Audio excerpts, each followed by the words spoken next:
Hey everybody, I'm Invisiblekatana. I just recently finished the Bethesda E3 2016 conference. So I'm going to do my top 5 list for this conference, talk about my favorite parts of it. Got a couple honorable mentions in there as well. I'm going to get right into it. Number 5, I'm going with Doom. The stuff that they mentioned for Doom, sort of the updates to multiplayer, the updates to what you can do with the snap maps, and how basically now you can create single player stuff. Although it would really just be challenges and things like that. I thought that was a cool concept. I was like, alright, that's a cool idea. It's not just here's more textures and stuff to use during multiplayer, which is also cool because basically it allows people to play on different maps. They have the Hellscape, which is it's Doom, so that I was surprised to even hear that because I personally don't have Doom myself, and I'm gonna do the thing because they mentioned like, oh, everyone can check out the first level, even though I've watched like a let's play of it. I still might check it out myself because I was never too invested in getting it, but if I actually get my hands on it, maybe it'll be different. I doubt it, but I thought that was cool that they did that. So for this week, that was one of the things I enjoyed about it. It's like, everyone can download the first level of Doom for free to check it out, but adding in sort of new levels to it or new elements to the snap map where people can make single player challenges for other players. Of course, more multiplayer maps.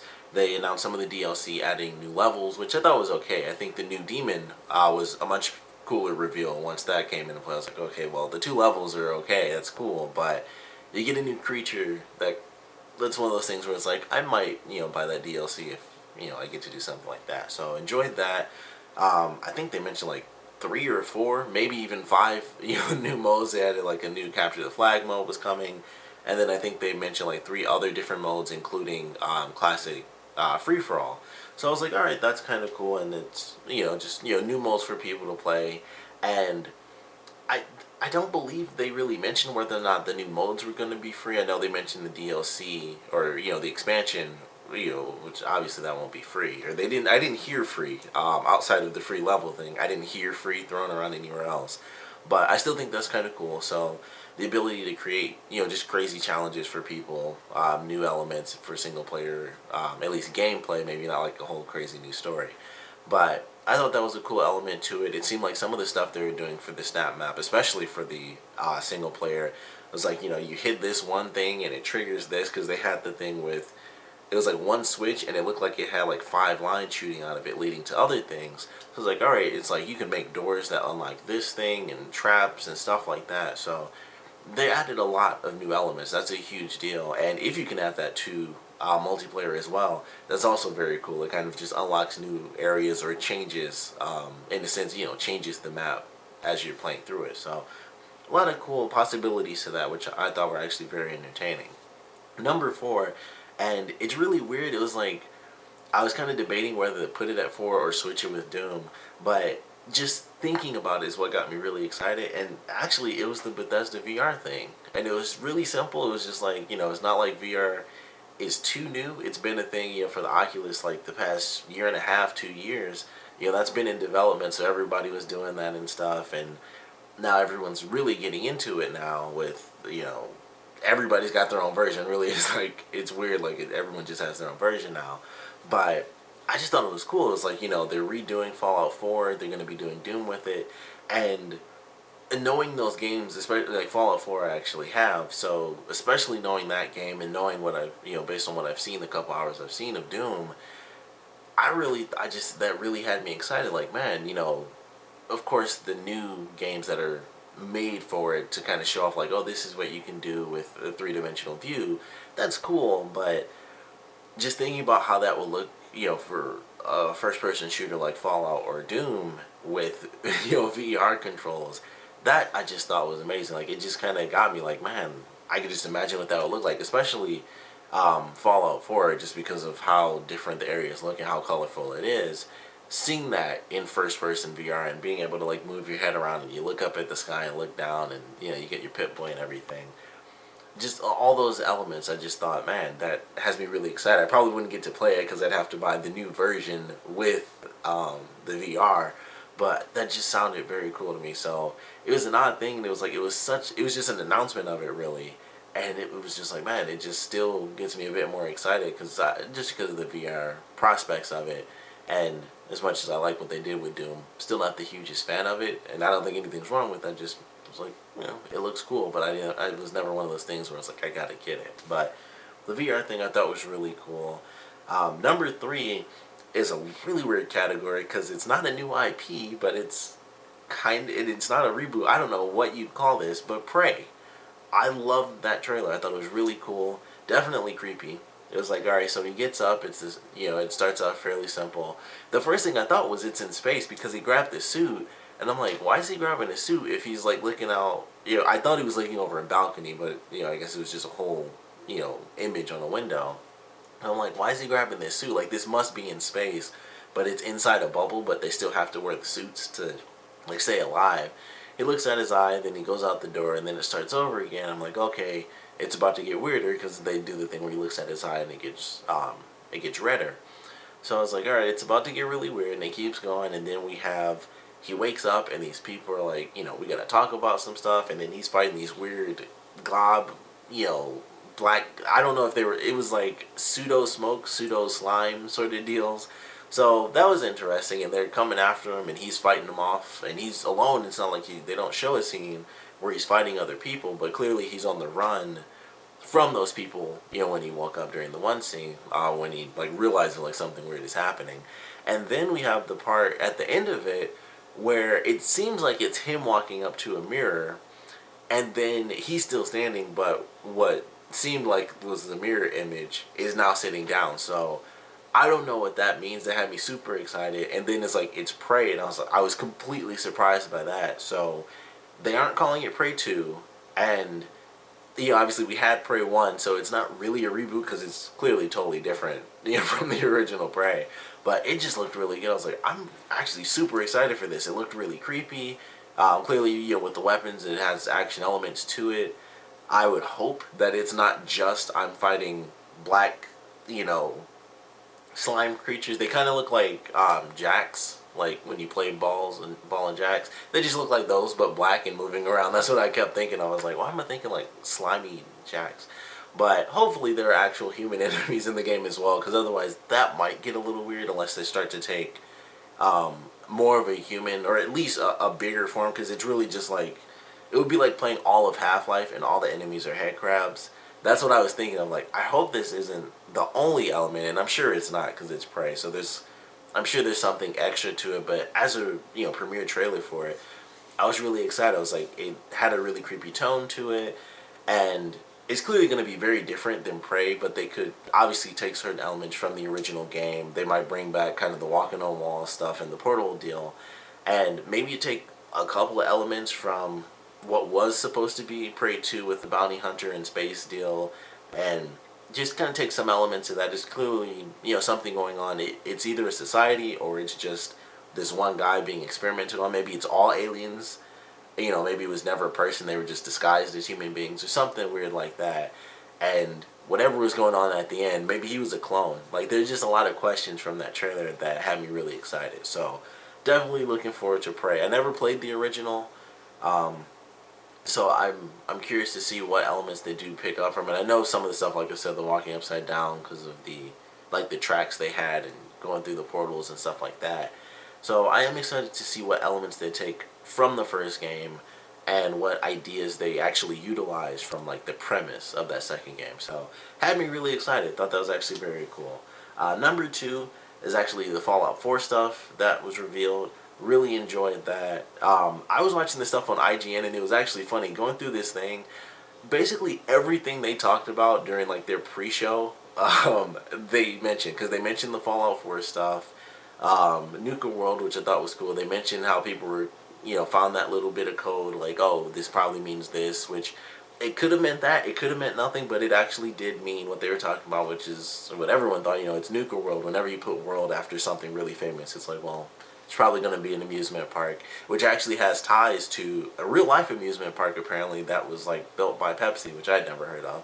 So we kind of have that coming to the Fallout universe, which I'm excited for. I think that should be really cool. I'm very curious. Based on what I saw, it's not going to be in the city. It's going to be, like, Far Harbor. It's going to be outside of Boston. It's going to be, somewhere else. So that has me really excited, and plus it's it's an entire amusement park. It's not going to be like, poof, it's been over there this whole time, behind a mountain or a house.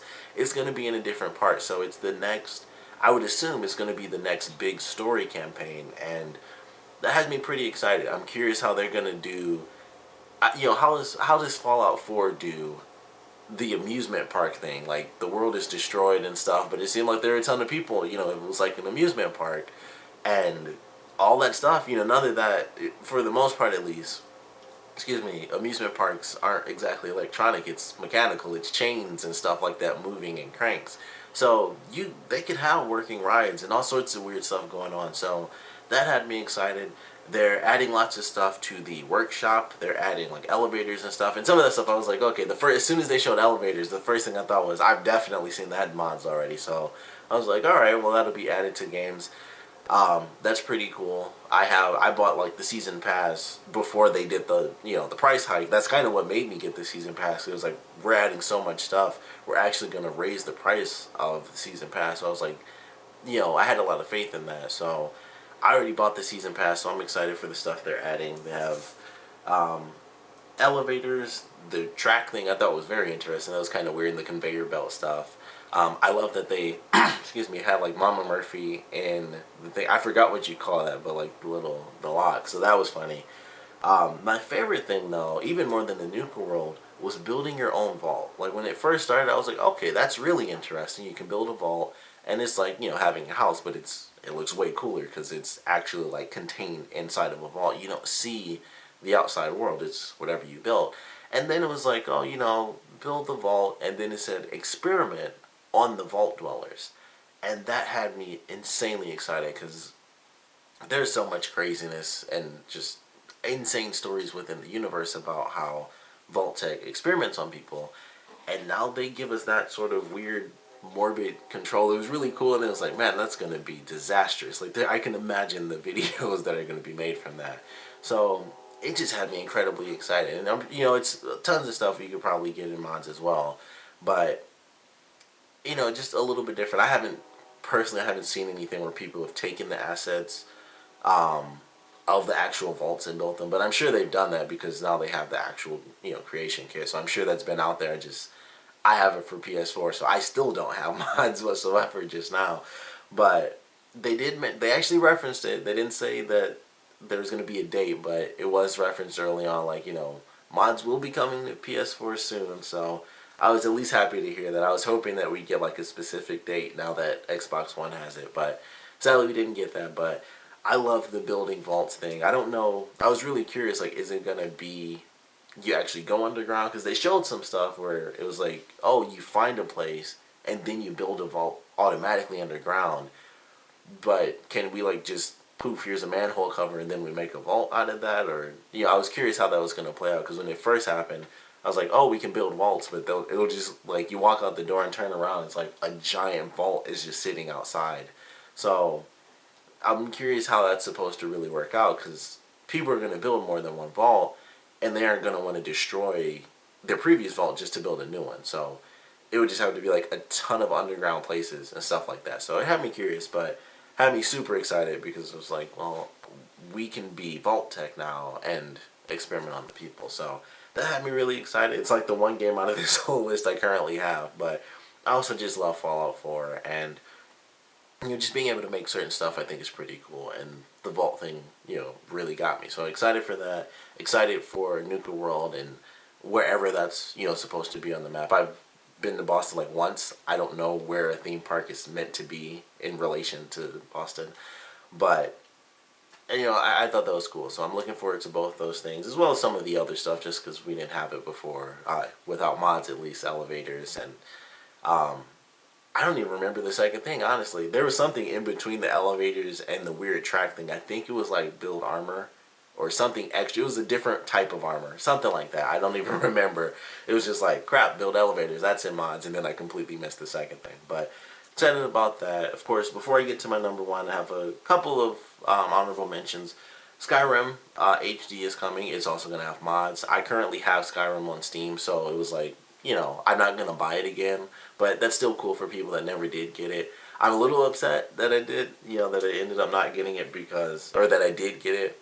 But now that I think about it, I bought it on sale, from Steam, and I think I got all the DLC too, so it's like, I don't really care if it looks better. it's not, it's not that big of a deal to me. So that was cool. They announced Quake. That's how they started.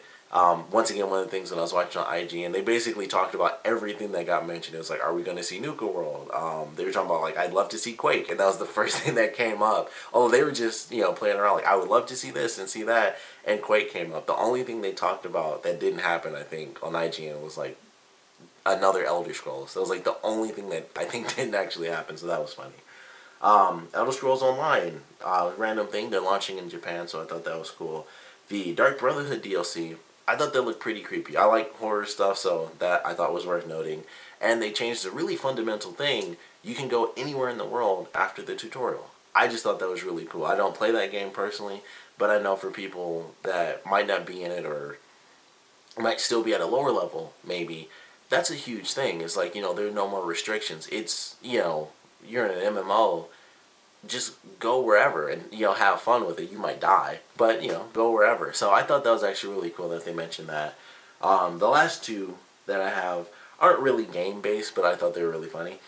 First off, and I didn't, Adam and Morgan are there. That's an X-Play thing in G4, so I just wanted to mention that. The other thing was that Screaming Lady during the Elder Scrolls Online stuff, she was super funny. It made me laugh, so I was like, I just have to note that. They even talked about that on IGN, because she was just screaming like crazy. It was like she was at a concert or something, and it was so funny. I was like, I have to mention that. So those are my honorable mentions. You could probably guess, based on what I haven't talked about outside of the Elder Scrolls card game, which you probably guess won't be number one over everything, it's Dishonored 2. Dishonored 2, it was kind of like Fallout last year. They showed so much stuff. They didn't show as much, of course, as they did with Fallout 4, but that was basically like, yeah, we finished this game already, so here's, 30 minutes. But we got to see a lot. We got to see them talk about, the decisions and how you could choose Corvo or how you could choose Emily. I want to say her name, I already forgot. But we knew about that, but we got to see a lot of our new character, our new playable character, and I love that. We got to see the new powers. We got to see him really in work, like in gameplay, and not just the cool CG scene. So we got to see her use a couple of great powers. I have like a million notes on this thing. So first off, we have like the creepy robots. We didn't get to see any combat against them outside of like the ending gameplay trailer, unfortunately.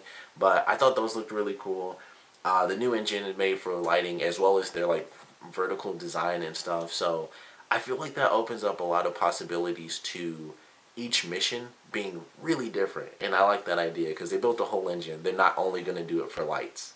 So new engine for lights and verticality and width and stuff like that. Just how you can traverse the landscape and really what the landscape can be and how much stuff is within each map that we have to explore. Because like the last game, the game, I assume it's not going to be open world. They didn't really say whether it would or wouldn't.